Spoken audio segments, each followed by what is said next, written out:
There are a lot of different variables that go into buying a short-term rental, especially here in the Pocono Mountains in Pennsylvania.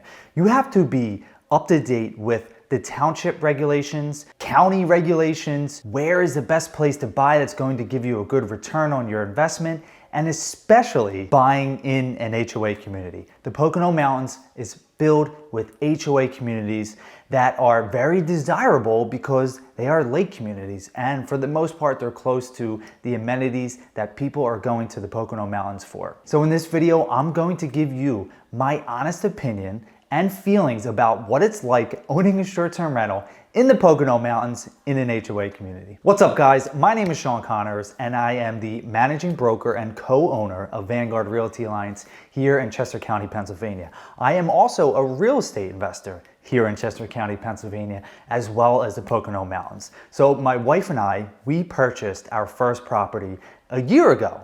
We've had this property now for a full year, which is really exciting.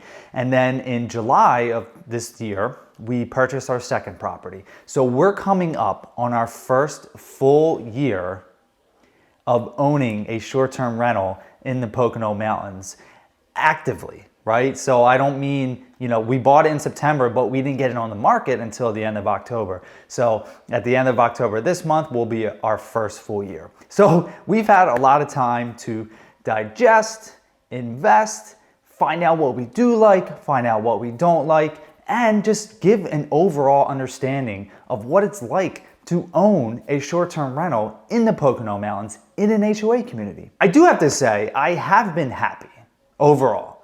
The cash flow has been really good, and we've also been able to use it. And that was a big thing when we decided to buy. We really wanted to vacation here. So that's why we wanted to purchase a property in the Poconos so that we can enjoy it, so that we can bring our family along. That's something that I've shared about a ton. And we've got a lot of benefit out of that. We've gone up with our extended family and we've just had so many great times up there. And that is something that I'm very happy about. And also, like I said, the cash flow has been awesome. We are at about $2,000 a month net, which is stellar. That would take me, I don't know, 5 to 10 long-term rental investments here in Chester County to get up to that $2,000. So being that we are making money off of it and we aren't like dumping so much into the repairs, but more so just upkeep and maintenance, that is another huge benefit about owning a short-term rental here. Our experience overall has just been positive. But with that, there have been a lot of things that have drove me crazy. And one of them is the fact that we own in an HOA. If you know anything about HOAs, you know that the people who run the HOA generally have this complex, right? They have this sense of power over you because they run this HOA and they get to dictate the rules, right? And you have to follow the rules. And we are subject to that. I've never owned an HOA before in my entire life. And to be honest, I wasn't very thrilled about it. And what I've realized that in the Poconos, most of the desirable places are located in lake communities, and generally the lake communities are HOAs. And that's just the way it is. So there's not anything that I can do about it. I can't change that. Do I want to own a property that is not in a lake community, that is not in an HOA? Yes, absolutely, because I know that I'm not going to go through all the grief and the hassle that I have been going through. But again, it's not like it's so much that it's making me want to sell the property. You learn to live with it, right? You learn ways around it and you figure things out as you go. And that's what I'm going to describe to you, my personal feelings about owning our property in an HOA community and what I don't like and what you have to watch out for when you're deciding to buy here. So the first main thing I'm going to talk about is, again, just you're being at the mercy of this HOA, and they have rules and regulations in place. I respect that. I have, in my 34 years of life, have come to respect rules and regulations. I didn't always, but I understand their place in society and I understand their place in this community specifically. And I'm okay with most of them, but some of them just don't make sense and it blows my mind. It's like, how is this a thing? Just for instance, we are in Talamenting Trails. I'm not bashing Talamenting Trails at all. It's an amazing community. I love it. I would love to own and will own more properties in that community. But some of the regulations and the rules that they have for the guests as opposed to the owners is ridiculous. The first one is operating the fire pit outside. So they don't allow guests to operate the fire pit outside, which is, you're in the mountains, dude. Like, how are you not going to allow guests who are paying hundreds, thousands of dollars for weekends, weeks, whatever it is, to light a fire in the fire pit that we already have? So us as owners, like, we can have them. There's no issue there, but our guests can't operate these fire pits. And that's been turning people away. I literally just had someone reach out to me yesterday and say, hey, can we use the fire pit? And I told them no, and they didn't book with us. So that one rule is losing money for us. And it's really frustrating. Another one that's really annoying is that guests cannot use our golf cart.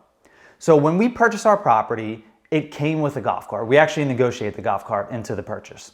Our idea was to get the golf cart up and running on one of those sites, like I think it's Rovi or something similar to that. I actually don't know what it is, but I'll figure it out and link it into it below. And we were going to rent it for more money, $50, $60, $75 a night. And we were super excited about that because that would mean that our cash flow would increase. And then we found out that guests cannot drive golf carts. Why? Why? I just don't understand why guests. What is the main difference between us as owners? I know we'll take care of it more, but it just blows my mind that we have these things that they want to use it, but then they can't operate it. So it's extremely frustrating. And another thing is that guests can't bring their own golf cart. They can't bring their own boats, their canoes, their kayaks. They have to use what we as owners have. If we have them, that's not something that we provide, but guests can't bring their own, So there are a lot of different little rules, regulations like that drive us crazy. But again, it's not enough that makes us want to sell the property and not be there. The cash flow is great, I can't complain too much about it. I'm going to complain to you about it because I want to give you this information that I didn't know until after we purchased. Yes, when you buy an HOA, you're going to get a huge HOA packet. It's like 150 pages. Nobody reads it. Nobody has time to freaking read that. So these are things that I've learned along the way. And again, the big reason that I don't love owning in an HOA is because other people can dictate how you use your property. Not just the house, but all your other things around it too. So that is extremely frustrating. So the second thing that I wanted to discuss with you, when you own in an HOA, in a community like the Poconos, which, mind you, it's a vacation destination. It has been this way for decades.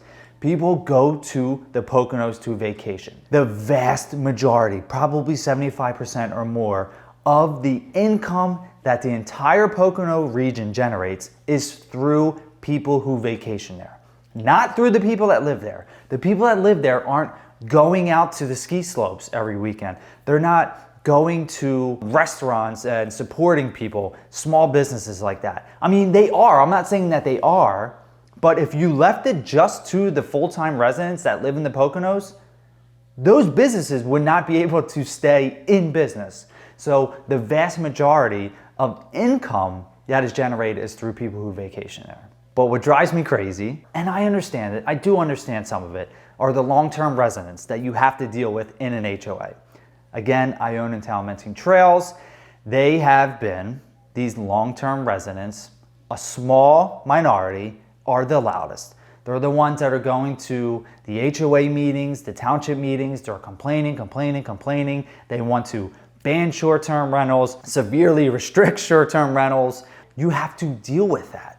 You as the owner, me as the owner, we have to band together and learn how to work with these people, because the infighting in this community is crazy. There have been so many meetings that have just been dominated by these people complaining about short-term rentals. So much so that the township, the entire township, Penn Forest Township, just had their first ever meeting specifically designed around short-term rentals. So it's a big topic. Every single township in the Poconos right now is going through this. You have to be aware of what is happening in the specific township that you are looking to buy in. That is the number one rule that I can give to you. When you're deciding to buy a short-term rental, you have to be aware of what is going on in that township with the rules and regulations. I don't know everything at all. You know, I only know Penn Forest Township for right now, and it's a pretty big area. There are a lot of different townships, there are a lot of different counties up there, so make sure you're doing your due diligence before you buy a short-term rental. So yes, you have to deal back and forth with the long-term residents. You know, they want to ban it outright, severely restrict what's going on. And again, like, I do understand it. There are some problem owners, short-term rental owners, who just don't give a crap. We treat these houses as our own because they are. I have a lot of pride in both of our houses, and when people damage them, I get really upset. And if people are not following the rules, I get really upset. If people are driving around the neighborhood getting tickets, which has happened to us twice, that makes me upset. It makes me angry because I love this community and I want it to flourish, right? So that back and forth is really difficult sometimes because I don't want my livelihood affected by it, you know? This is an investment for us, you know? We have decided to put our money into investing in this area because it generates great cash flow. It's going to be a wealth creator, a wealth preserver. We'll keep these properties in our families for decades, you know, and this is extremely important to us. So we want to do everything that we can to work with these long-term residents so that we don't have this infighting that is constantly happening. But that's another thing that they don't really tell you about owning a short-term rental in an HOA. The third thing that bothers me about owning in an HOA are packet pickups. I'm pretty sure that most HOA communities that rent to guests that don't live on a part-time basis, they have some kind of packet pickup. But these packets, especially for Talamanting trails, you get a parking pass and you get wristbands so you can use the amenities. You only really use the amenities during the summer,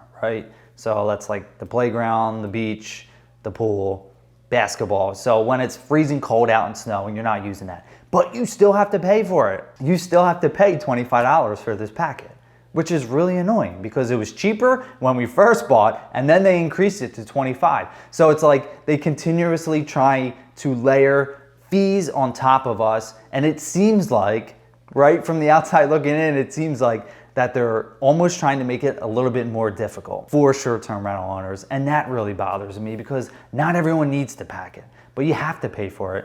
And then you have to deal with the trash situation, which you only get to throw out 5 bags of trash at one time. You know, so if somebody stays there for a full week and they have, you know, 20 bags of trash, they have to go 4 different times. And then the trash thing, oh my God, dude, don't even let me get you started on what that whole situation is. I'm part of multiple Facebook groups for Talamanting trails, and I see things all the time about dealing with the trash attendants, and they're jerks, they're this, they're that, they're super rude. Oh man, that's like something in and of itself.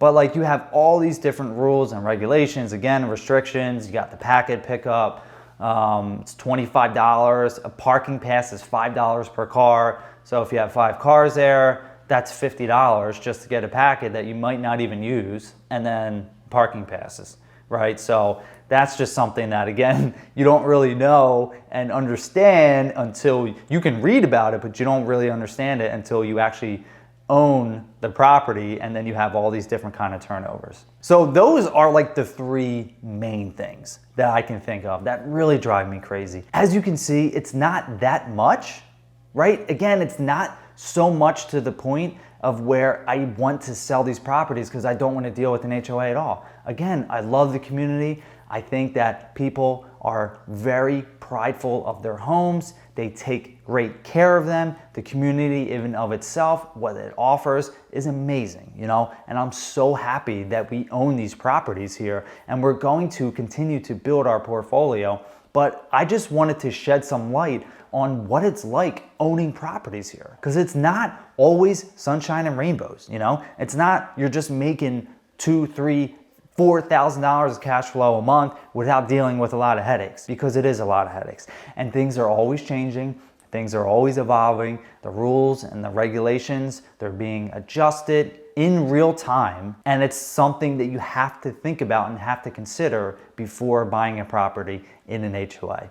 So that's all I have for this video today. If you got value out of it, make sure you like it, share it, comment below. If you want to get started buying short-term rental investment properties in the Poconos, click on the link below that I have. You can schedule an appointment with me anytime. I'd love to chat with you and see how I can help. Look forward to speaking with you guys soon and have an awesome day. Take care.